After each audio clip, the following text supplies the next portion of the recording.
Well, I think it's a good time to reflect back on what David Robinson shared. What's the culture of the organization? The culture should be more powerful than the people.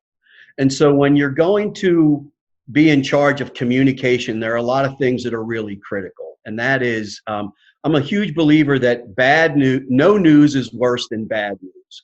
So if people are expecting you to communicate, even if it's something that they might not want to hear, hoping it gets better with time is a bad strategy. So we've got to be willing to stand up and be adults and not hide from the fact that we're not going to please everybody in the crowd. So I think that's critical. I think that if you put deadlines on communication, hit those deadlines.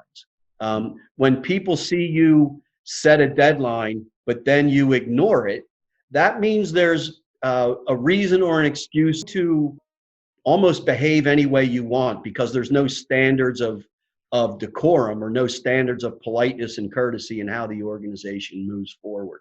So I think that's probably as critical as anything. Don't hide from the conversation you don't want to have because it might not be received as warmly as you'd hope.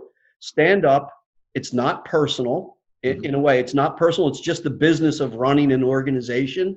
You've got to be willing to take the heat that comes from being in the role that you're in.